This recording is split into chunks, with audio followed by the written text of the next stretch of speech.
All right, welcome everybody. We're gonna go ahead and get started. Hi, my name is Danielle Strasburger. I am a graduate of the Harvard College class of 2018, and I'm one of the organizers of Harvard Forward. Really excited to have you all with us tonight for a great event, and actually our last Zoom event of the 2021 election period. If you've joined before for other Harvard Forward events or you're familiar with Harvard Forward, you already know this, but I think we have some new folks joining us tonight. So just as a brief overview of kind of what brought us together here and what Harvard Forward is Harvard University is a little bit unusual in having one of our governing bodies, the Harvard Board of Overseers, is democratically elected by all alumni. So there are elections that happen every year. And it is a way that alumni can get engaged with the school and think about how do we shape this institution of Harvard as alumni and through this election process. Harvard Forward started in 2019 as a mission of putting forward and trying to elect petition candidates as recent graduates who have a bold vision for the ways in which Harvard could become a better and bolder university, specifically around things like climate action, racial justice, and inclusive governance. And we're really, really thrilled to have Dr. Yvette Efevbera as one of our candidates this year. She's absolutely incredible, as you will see for yourself shortly. And she is running as a petition candidate along with Megan Redchurch Shaw and Natalie Monticello on this year's Harvard Forward campaign. And we'll plug voting more at the end. But Yvette does fantastic work, and I'll let her introduce herself and talk more about it in the course of tonight. She'll be serving as both a host, a moderator, and a panelist, so you'll get to know her well. And I will hand off to her shortly. But yeah, just welcome. Thank you for being with us tonight. And Yvette, I will hand off to you. Thank you so much, Danielle, and thank you to everyone who joined. I'm so excited to see familiar names, and it's really an honor to get to share space with you all. Again, my name is Dr. Yvette Efevbera.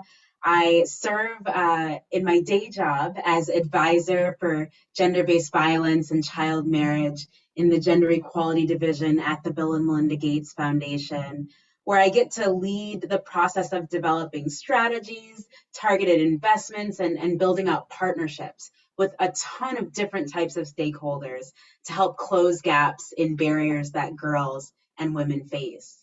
I'm also so proud to be a Harvard Forward candidate specifically for the Harvard Board of Overseers. And for those who are less familiar, I know we have folks on the call who are not Harvard alum, but I think this is still really useful as we kind of go into today's conversation to share a little bit more about. The Board of Overseers at Harvard is one of two high-level governing bodies that actually inform the strategic direction and key decisions that the university makes. And at Harvard, it is unique because the Board of Overseers is elected by alumni, like myself, like Danielle, like the two other guests that you're going to get to meet much more closely during today's conversation. And so I am proud to be running with two other phenomenal women on the Harvard Forward platform specifically, where we are calling for advancing racial justice, climate action, and inclusive governance, and also bringing these perspectives that are often underrepresented, often not raised, into a decision-making body. So for any alums who are on the call today, please do make sure that you vote, and we'll drop some information in the chat just to keep it on your radar. But also for those of you who might know that one person who went to Harvard who had that connection, please encourage others to use their democratic right here and vote. That said, I am excited to be the host for tonight's conversation. I am calling in from Seattle, Washington, which is on the land of the Duwamish people, past and present. And so I do want to pay my respects and would encourage you to see what Danielle just stuck in the chat about how others can understand the native land that you're on for those who are calling in, particularly in the US context. I want to do a little bit of housekeeping. Just before I ground us in today's conversation and introduce you to two dear friends who have joined us here. One is that if you have questions that come up throughout the conversation, please go ahead and just stick those in the chat. I'll do my best to monitor it. Danielle will also be keeping track of this, but we'll definitely try to get to questions throughout, as well as in a Q&A that we'll have towards the end. Number two, we're a pretty small group here and a lot of friends and family. I want to give a shout out to my parents who are both on today's call. And I should shout out my husband who's not on the call, but I know is here in spirit. So with that, I would love to encourage those who are able and willing. Feel free to turn your video on if you want to feel like you're in conversation with us. You'll see me sometimes looking back and forth because I keep the faces of folks on the call close by so that I can feel like I'm talking with you throughout this whole conversation. A third request, I know so many of you are Zoom pros. Please stay muted throughout the conversation. I sometimes hear things that I know folks probably didn't want me to hear when they come off of mute on accident, and also it creates some weird echoes. So again, we'll hopefully have some time for Q&A towards the end where folks can actually unmute and engage a little bit more. And then lastly, I just want to acknowledge, and we put this in the chat, but we are recording tonight's conversation. And so I just want to let you know that this is being recorded and thank those, again, for who have joined tonight. So before I introduce you to Dr. Stella and to my dear friend Jen, I want to just take a few minutes to tell you a little bit about myself and why, for me in this moment, this conversation on shaping institutions is really meaningful. You know, I was raised in a small town in rural Michigan, and I know there are a few of you on the call who live in that small town still today. I was largely raised, you know, early in life by my mom, who had come from Nigeria to the US in pursuit of higher education opportunities.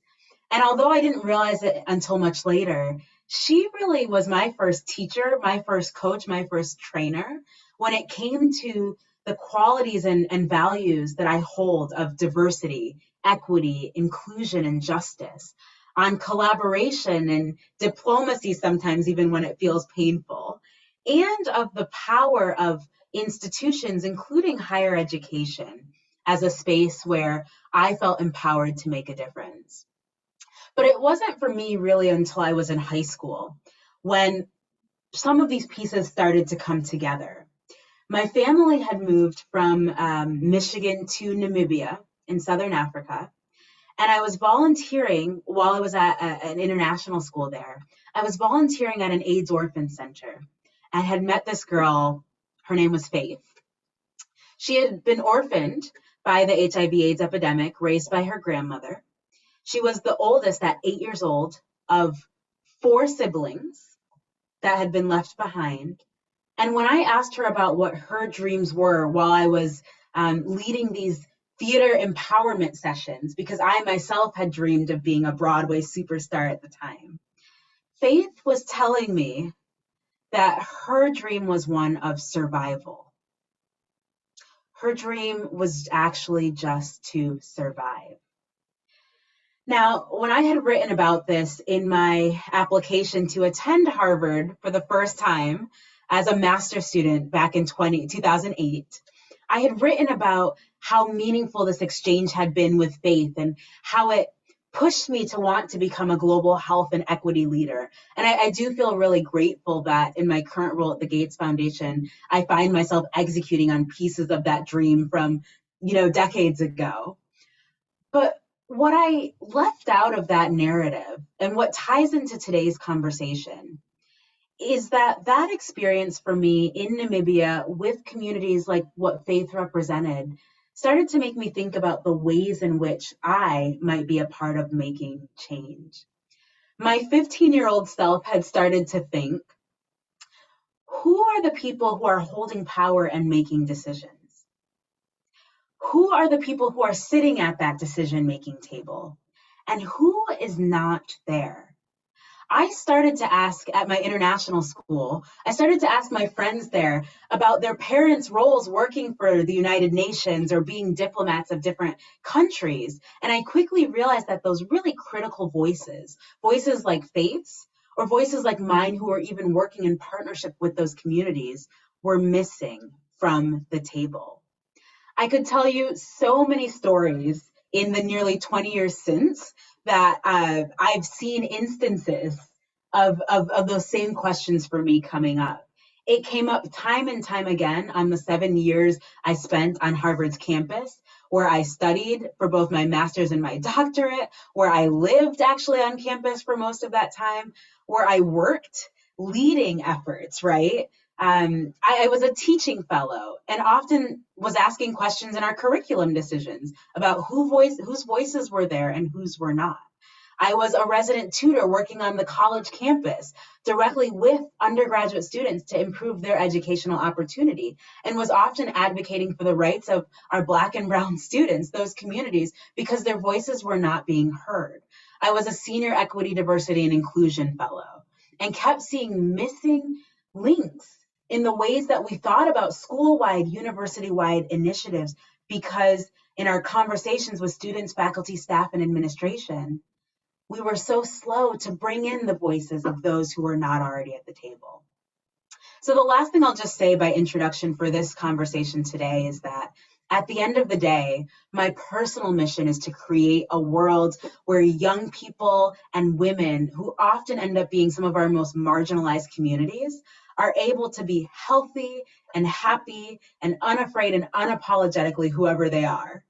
And that does mean, yes, focusing on individuals and empowerment, but also focusing on systems and structures and institutions that can be a catalyst for change.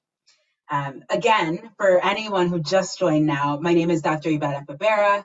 I am proudly a candidate on the Harvard Forward platform for the Harvard Board of Overseers, but I'm also going to be the host for this exciting conversation with two dear friends who, in Hollywood, in healthcare, in response to racial justice, in response to changing narratives, themselves are also fierce women, are leaders who themselves are really thinking about shaping institutions in different ways and amplifying change.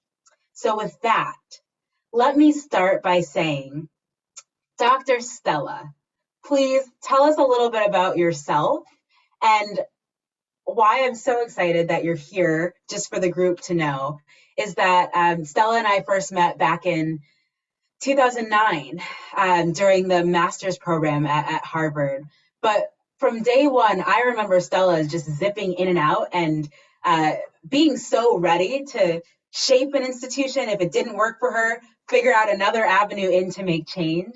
So Stella, if you'd be willing to just introduce yourself, share a little bit about who you are, and then Jen, I'll hand it over to you so that folks know who's on the call here today. Sure. Hi, everyone. I'm Stella Safo. I'm an HIV primary care doctor based in New York. I trained in internal medicine and HIV primary care, and the work that I do now is around delivering HIV care. But I also do population health design, which basically describes how we design the care models that deliver care for our different populations. And I'll be talking to you tonight about some of my experiences within healthcare around sexism and racism and some of the advocacy work that we've been doing to really try to mold these healthcare institutions to be the kinds of places where Black and Brown and minoritized populations, in terms of patients and healthcare workers, can really be safe and can thrive. And so I'm really excited to be here. The fire that is Yvette, hasn't changed since we met all the way back in the late 2000s. And so it's really a pleasure, I think, to be in conversation with Yvette and with all of you tonight. Thank you, Dr. Stella. And I've got to turn this over now to another dear friend, another fierce female on this call, Jennifer Gottesfeld. A quick note about Jen. We first connected back in 2011 when we were both selected for this really exciting fellowship, the Global Health Core Fellowship, and when we were both in management roles in the global health space in Malawi in Southern Africa. So it's super exciting to see Jen's journey from global health and development into storytelling and trying to shape Hollywood as an industry. So Jen, over to you for a quick introduction. Oh, thank you for your kind words. We have had so many amazing times together, from you visiting me in Sierra Leone and me picking you up on the border, to obviously all of our adventures in Malawi and misadventures. And of course, was really grateful that our time at Harvard overlapped. You were my rock there for as long as you were there with me. So I love you. And I'm so honored to be speaking here with you tonight and supporting you.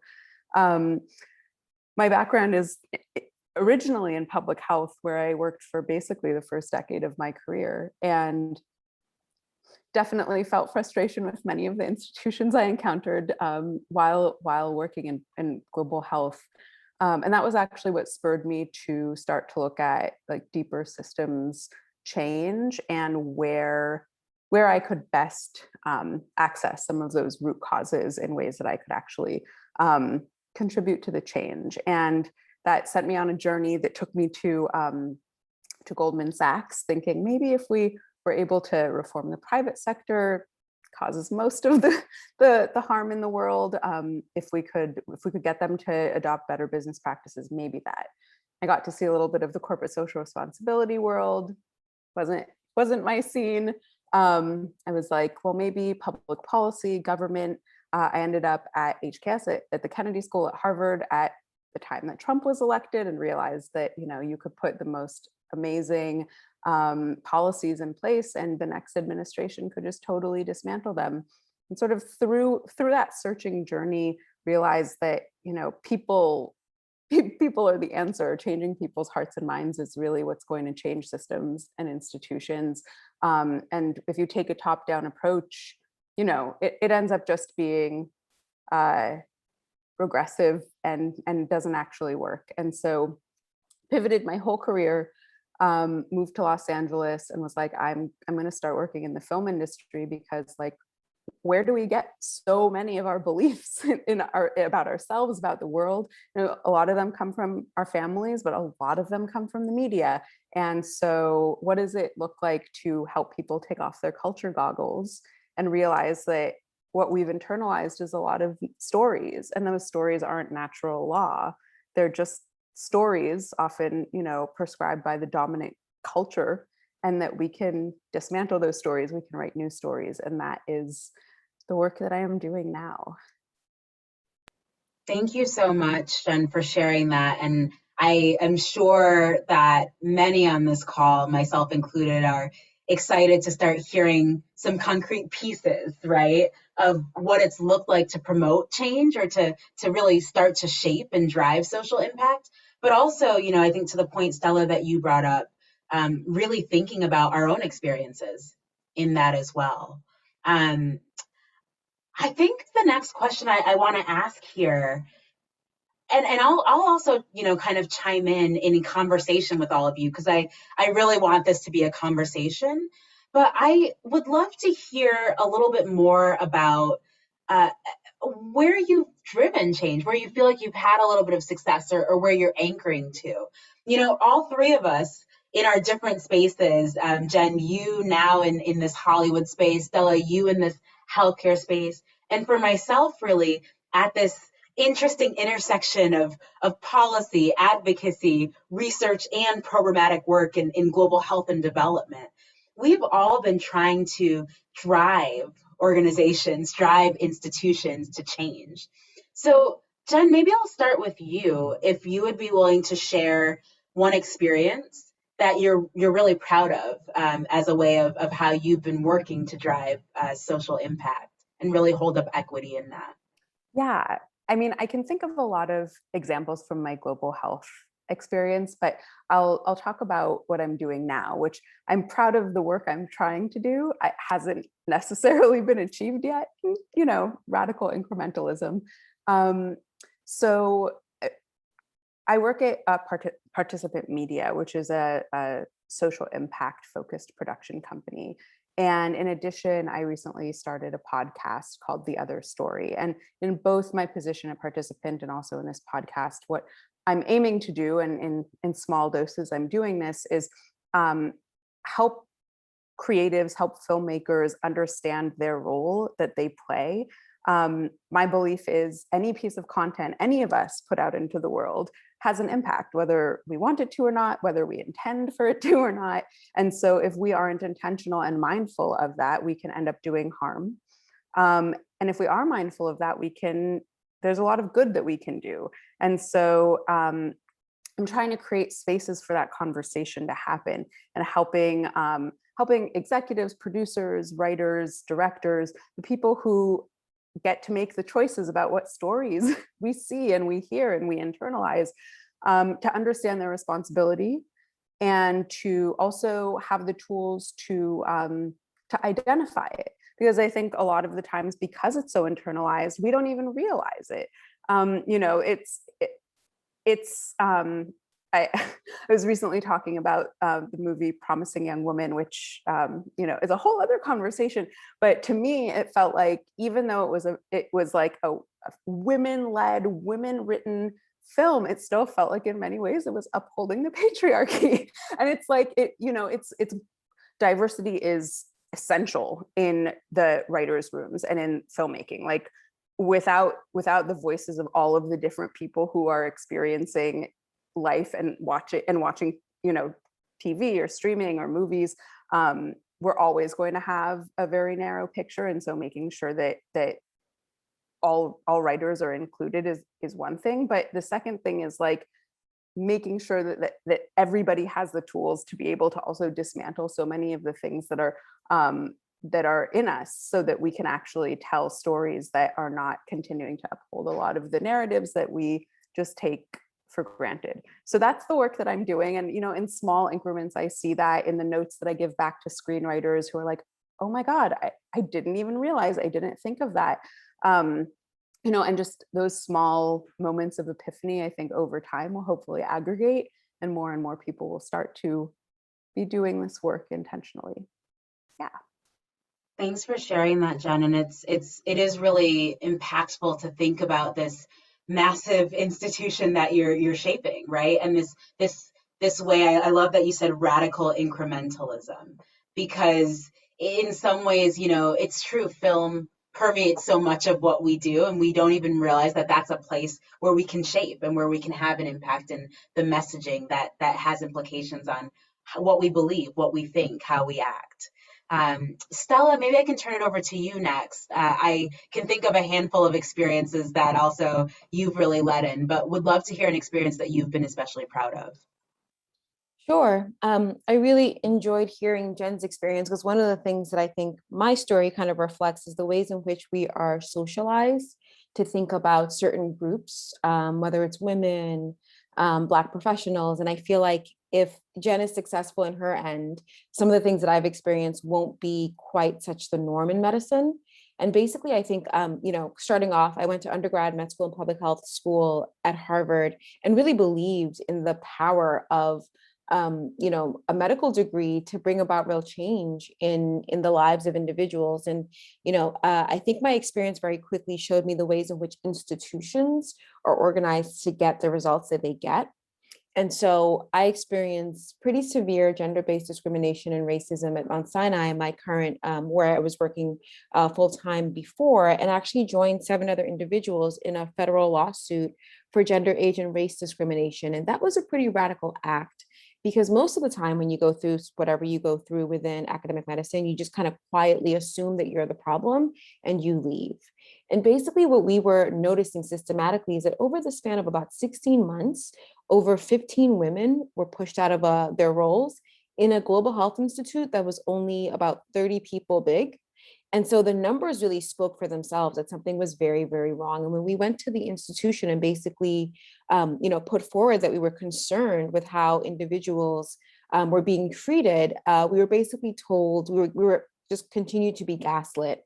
And the leader of our global health organization was protected while individuals in there still suffered. And it radicalized me. It took me to a place of understanding that like we are the ones we've been waiting for, right? There's no procedures or bodies that are going to protect us but us. And what I think really drove me to my advocacy was also understanding the ways in which these types of behaviors that I was suffering from and this toxic culture that was more or less sanctioned by our dean was also impacting patients. In the time that, you know, we were going through what we were going through, patients, mainly Black and brown women, were being assaulted in our emergency room by an emergency room doctor who would drug them and then sexually assault them. And when they complained, people just disregarded and didn't believe them. And so it brought me to this place of there is a way in which we can do things traditionally. And I think one of the themes for me tonight is advocacy inside and outside of structures and how we really do need both. There's a way we can do things traditionally, which is what I expected with my Harvard pedigree and training that I would be doing.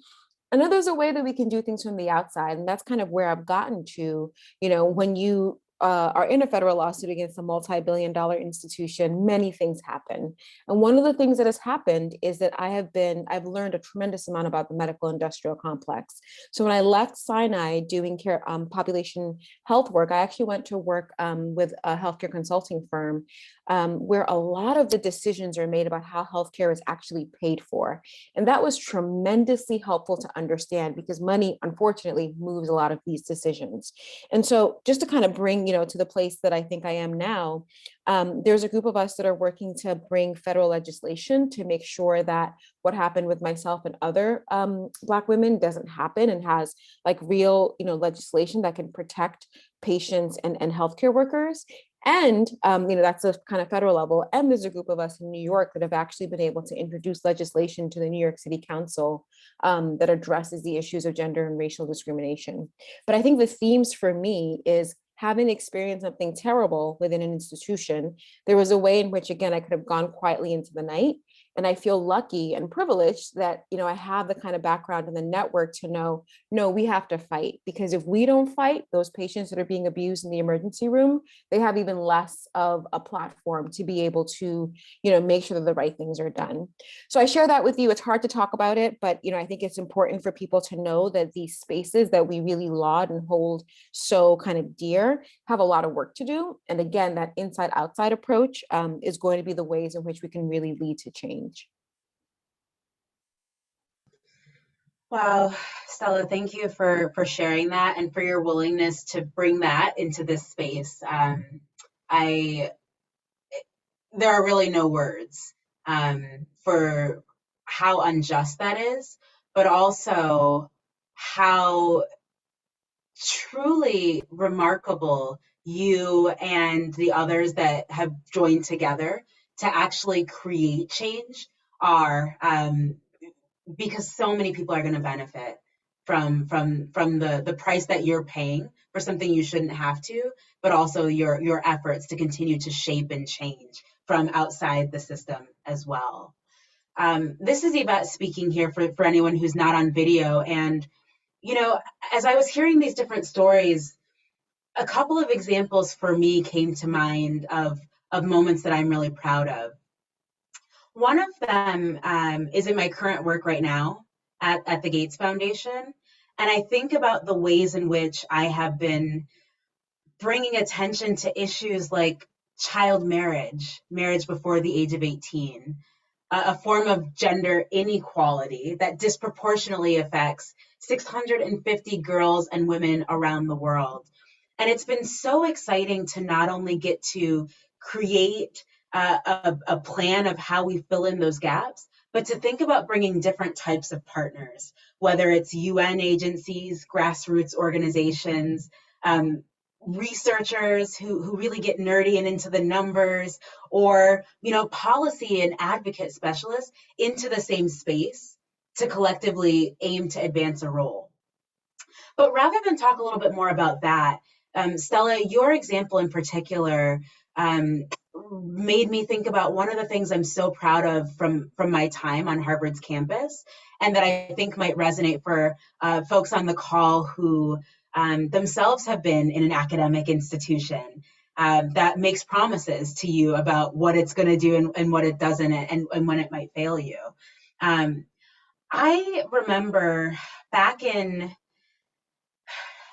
2010, I believe it was, when I was part of a student effort that had advocated to the dean of the Harvard Chan School of Public Health to actually execute on 3 short-term recommendations and 1 long-term recommendation that were designed to help the institution be more equitable, be more inclusive, and really embrace diversity.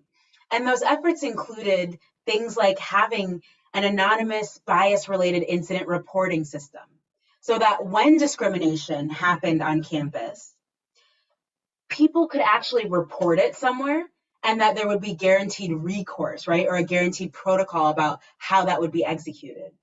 We asked for things like questions in the course evaluations that actually asked about how the classroom setting addressed or handled issues of diversity, equity, and inclusion, and where there were opportunities for improvement. And we specifically called for the creation of a committee or a task force of sorts, where there would actually be representation from different levels of the institution to have a place where conversations could be had, where policies could be set, where different voices were brought in. This conversation started from student advocates back in 2009, 2008, even before I was on campus.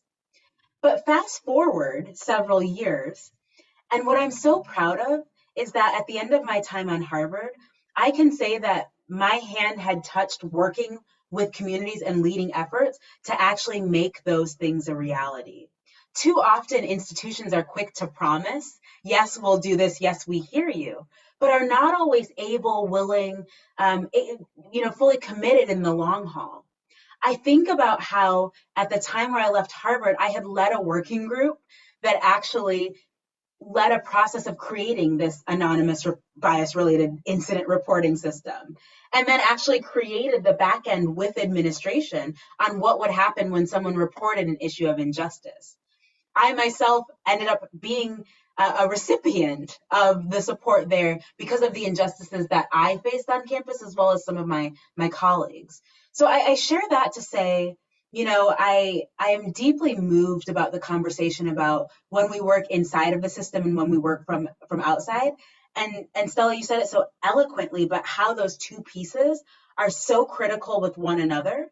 It doesn't work if you don't have someone sometimes on the inside who's an ally and an advocate, right? But it doesn't work to the point of what both of you have brought up if we don't think about how you push from the outside, how you even think about changing the norms and beliefs that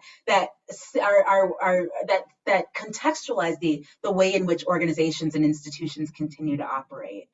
So there is that need for both sides, and it's so important for us to think about how we collectively work on that.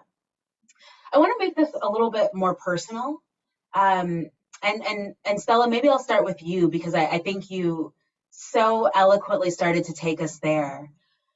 We are all women, right? We all occupy different identities and intersecting identities. Myself as a Black woman, as a Pan-African woman, as a Midwesterner. And I think that our identities can often play a role in how we go about making change, but also how we navigate the ways that others might treat us as we're driving that forward.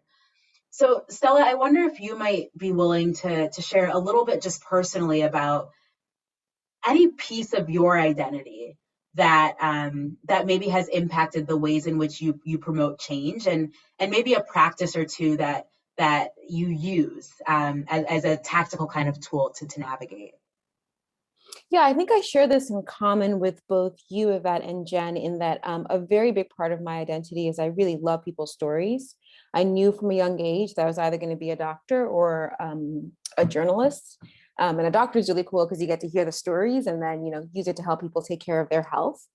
And so I find that in a lot of these spaces that I'm in, again, both inside kind of, traditional institutions and outside, so much of the work begins with listening to where people are. And people often tell you exactly where they are, right? And that is helpful because a lot of the advocacy that we end up doing starts from that kind of place of, this is a very resistant institution, where these are allies that are kind of more able to move. it has been very helpful to me, I think, to have been trained in medicine with like using motivational interviewing, using open-ended questions, to be able to really align with individuals. And it just so happens that it's also reflective of the spaces and the things that I like the most.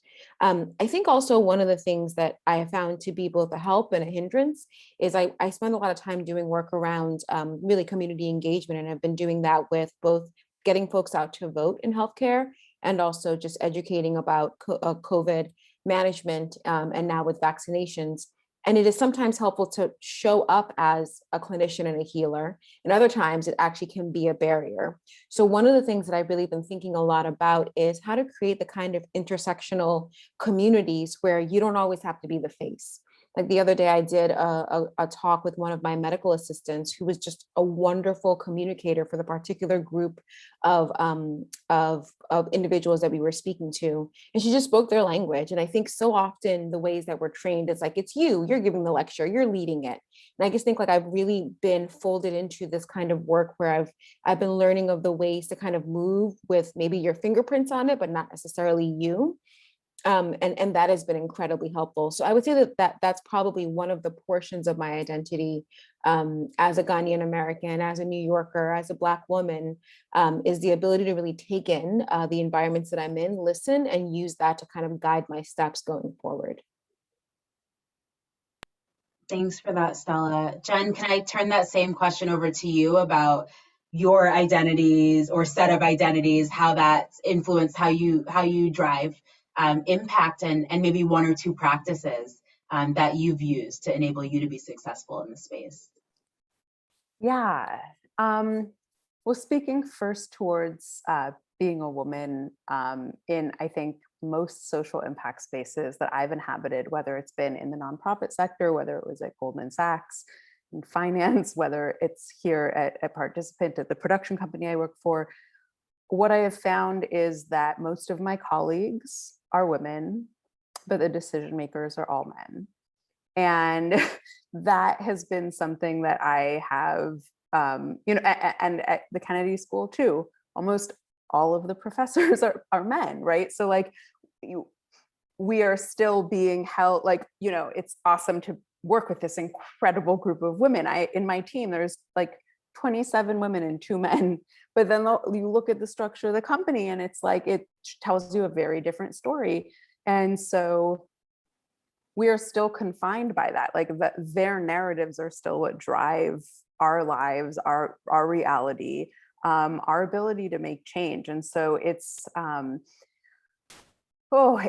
been so hard trying to figure out how to help support the women around me and helping like just get everyone moving up.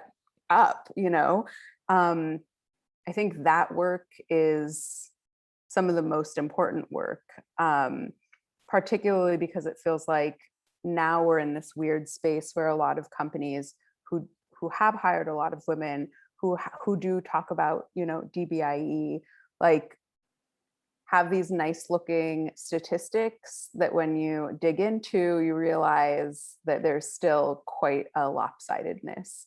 And so I think, it's asking the questions. It's actually like digging in and not accepting the things on face value, which was what I saw at corporate social responsibility. And at Goldman was like 50% of our workforce is women. And then you look at the report and it's like, but most of them are like the part-time women that or the temps that you won't even hire full time and don't provide medical insurance for. And it's just like, how do we hold our institutions accountable? Is the thing that I continue to ask myself. And how do we help like get our male allies to do some of the work that we just can't do? That part I think has been some of the hardest work. In terms of the difference between what people say they believe and the actions they actually take to make those changes.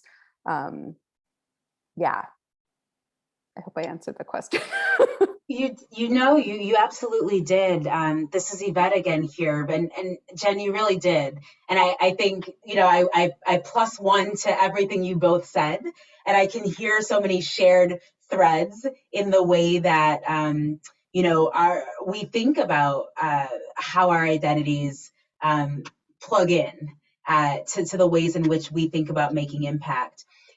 For myself, I was reflecting on what you shared, and in some ways I think it's actually the unique background for me that I have, having grown up in the Midwest in a really friendly and inviting kind of community, the type of place where you hug people you don't know, which is a trait that I certainly took with me when I moved to Boston initially, and very quickly realized that was not that was not a normal way of interacting there.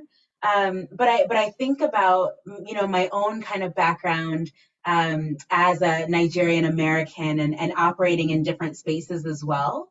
And uniquely, I think, Stella, to your point about storytelling and bringing in some of those kind of more qualitative ways of interacting, for me, it's actually been a really helpful strength across academia, across the programmatic work I've led, across policy and advocacy spaces, to be able to translate, speak different languages.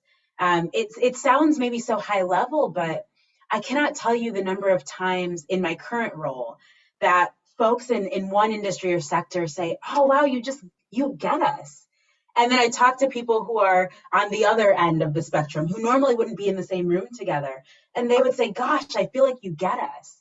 And for me, I often think about the piece on bridge building and how to build some of those connections as well, because that is a strength and a gift, I think, that my own background has afforded me a unique window in being able to connect.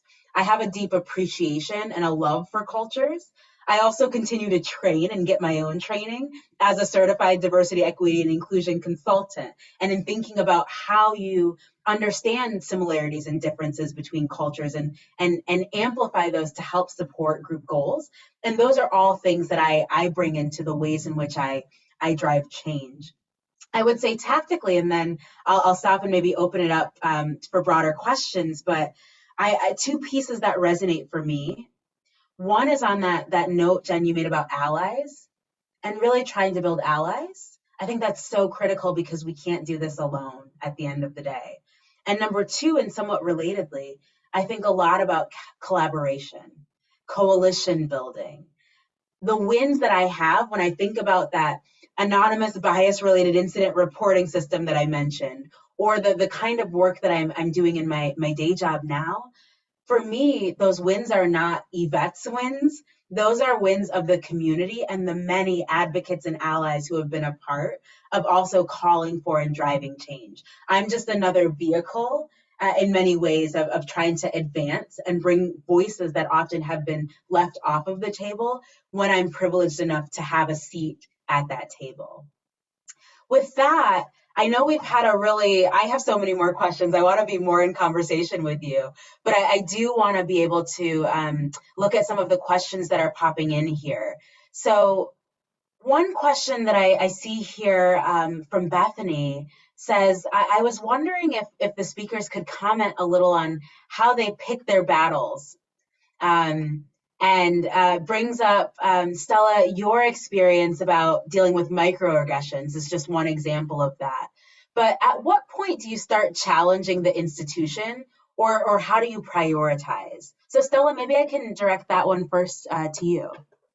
Yeah, Dr. Bano's question, I think, is an excellent one. And I would say this is a question I often get from trainees and medical students who really want to be physician advocates and want to kind of, burn it down from the very beginning. And the challenge is, if you never get your MD, you've kind of taken yourself in some ways out of the game. And so there's a strategy to the battles that you pick always, right? And I no longer use the term microaggressions, because I feel like a lot of these things are just aggressions, and the micro can make them smaller. The ways in which kind of on a day-to-day basis, you're wronged, right? It could be someone close a door on your face to someone took your research. And the ways that I kind of have organized, when you know to act is to ask yourself who it's impacting and to ask yourself if there's a pattern behind it.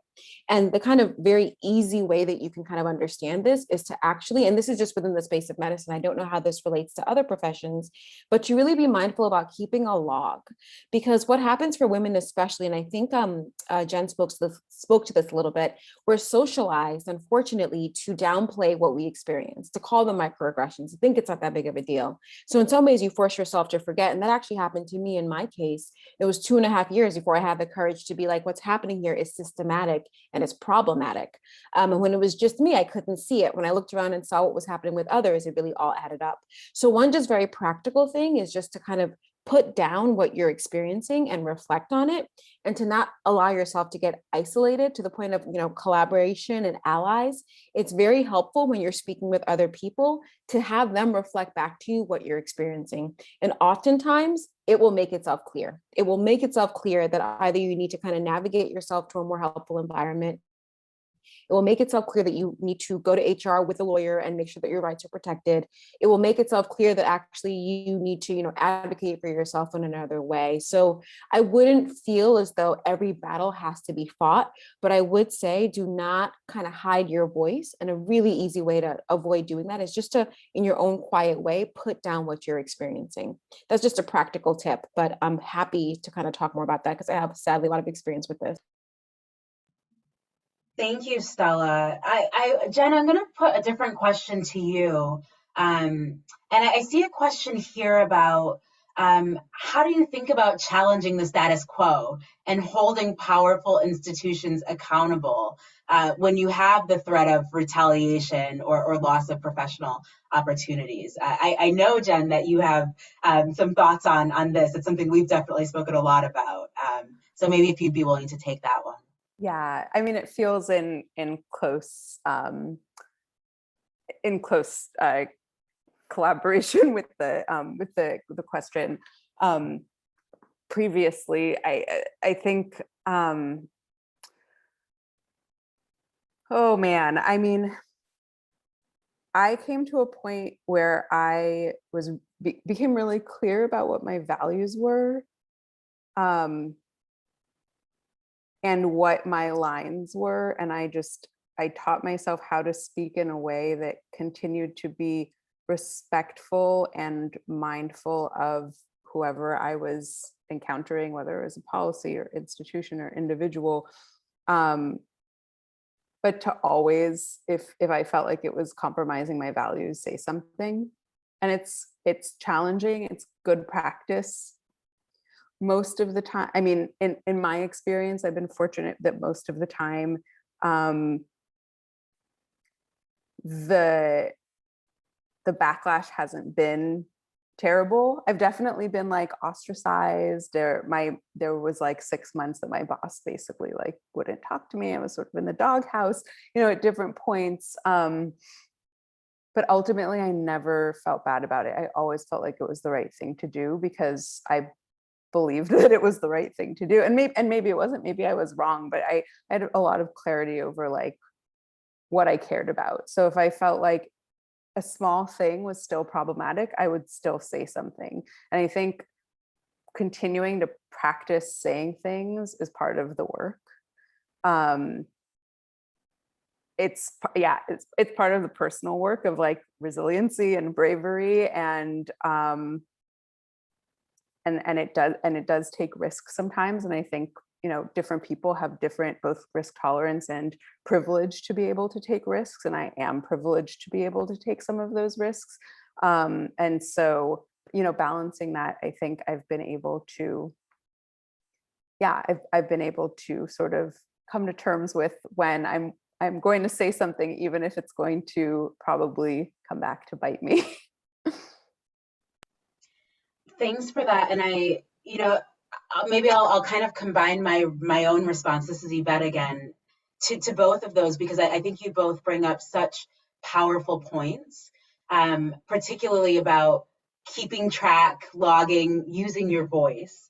I think what I would add there, and for me, this is so central to why, after 7 years of living and working on Harvard's campus in my time as a graduate student, why I'm even thinking about running, right? Why I put myself on the Harvard Forward platform saying I am explicit about my commitment to advancing racial justice, climate action, and inclusive governance. It is because I found myself when I was on campus having some spaces where I was able to make wins, but where I felt sometimes that the ways in which I had to do that at times felt like I had to set aside parts of me that I really wanted to bring out in order to for the bigger cause. I didn't always feel like I could use my voice exactly in the ways that I wanted to for the type of impact that I wanted to make. But thankfully, I was surrounded and had built community of others who were able to support me and be a part of bringing out those pieces.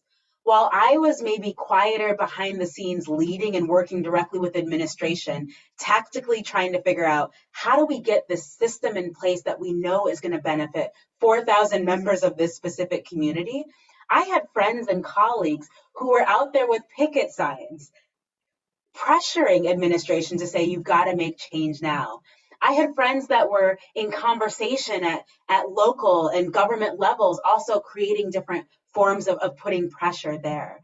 And I say this to say, I think for myself, there's been different stages of my own journey where I feel more empowered in different ways to be able to speak out. But for me, the key things have been, one, knowing my values, like Jen, like you said, and being very clear on what I'm willing to sacrifice and what I'm not, noting the privileges that I have to also be able to fully embody and hold on to those. Number two, having clarity on really where I want to make difference. And for me, it was seeing a long-standing 400-year-old elite institution that I had the honor of being a part of, but recognizing that it has so much opportunity to do more and be better. And three, it was around building community and not being alone in the ways in which I try to use my voice to advocate.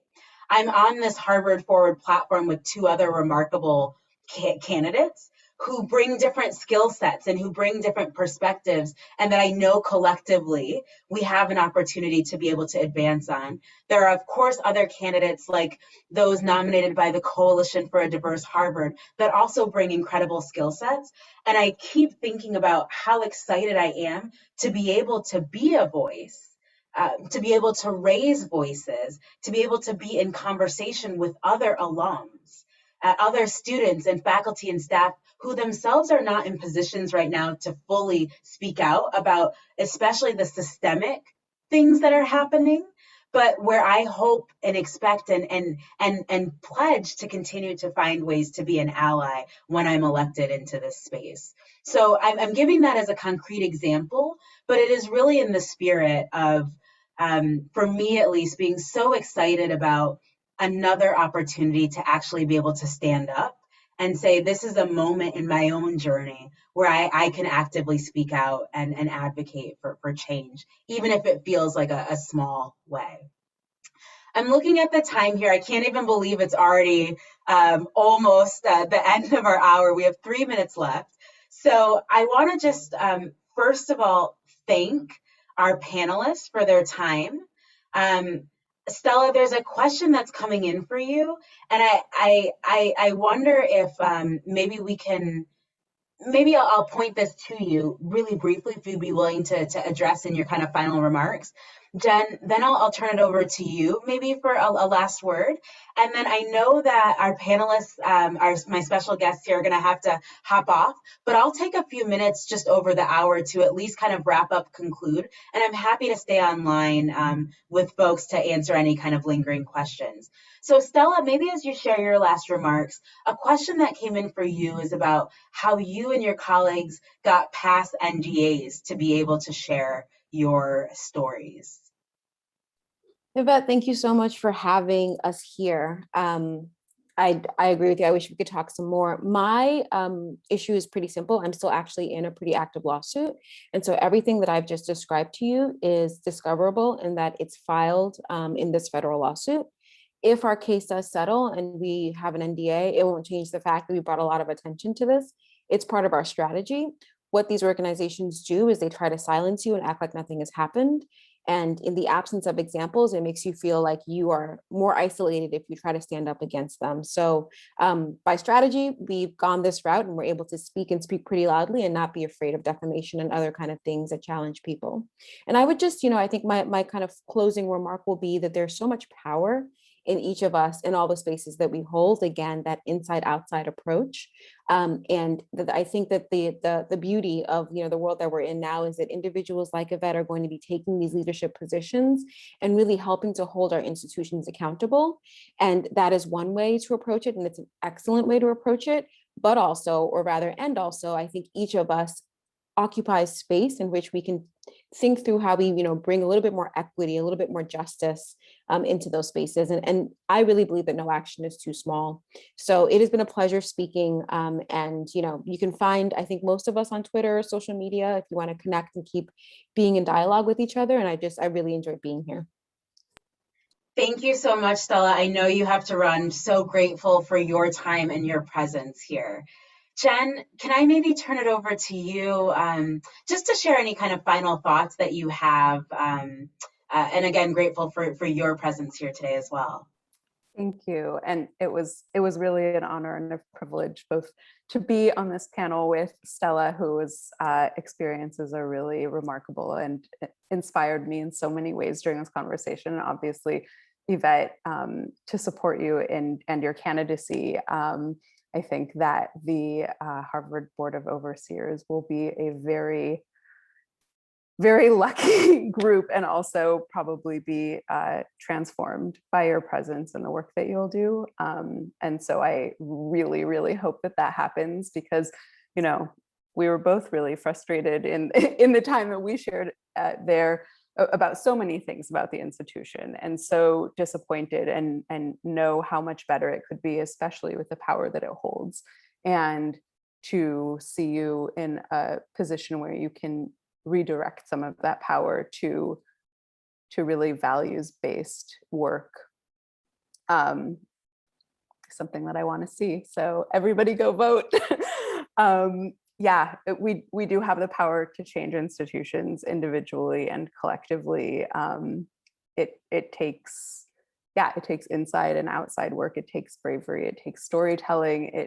It takes a lot of different things. Like I said at the beginning, it will be incremental, and it's like being okay with being radical and incremental at the same time. I think it's, we move at the speed of trust and we move at the speed of meeting everything where it's at. And so like being okay with that and also not being okay with that at the same time is a tension that like change makers need to hold. And it's really, really hard, but it's also, we see things happening. It's not until you look back 10 years later that you realize how much has changed, because in the day-to-day, it feels like so much more work is left to do, but it's changing. Thank you so much, Jen. Thank you. And I'm going to take no more than 2 minutes to do this, my kind of last words here, and a few exciting other opportunities that you can plug in. But look, I really want to say, the message I take away from all of this: change is possible. Incremental, messy, slow sometimes, yes, but dynamic and possible. 2, change requires representation. And that is enhanced by inclusion, right? And the ways that we create spaces and bring different voices to the table. And change starts with building community. And so for me, I am so, again, honored to be on the Harvard Forward platform. I'm honored to supporters who are on this call. I ask for your continued support for me and my other 2 co-running mates as we're all kind of continuing in this journey, Natalie and Megan. Please vote by May 18th. Encourage anyone in your network who who has any affiliation with Harvard to also plug in there. I also want to just flag that we have a Twitter town hall that will be tomorrow, 7 p.m. Eastern on Twitter. So you can join us there and engage more with the other candidates as well. There's the website that Danielle just put in the chat about Harvard Forward. And just more broadly, I want to say that while we anchored a lot of this in the moment about this election, this conversation, I hope, is the start of conversations I hope to keep facilitating around really how inside and outside we can keep shaping institutions in equitable and inclusive ways to drive change. So again, I'm grateful, Jen, to you. I'm grateful to Stella, to all of you for your time. And I'm happy to stay on for another minute or two. We can turn off the recording, but just in case there are folks who wanted to share a final question or word. Thank you all so much again for being here tonight. And make sure you get out the vote.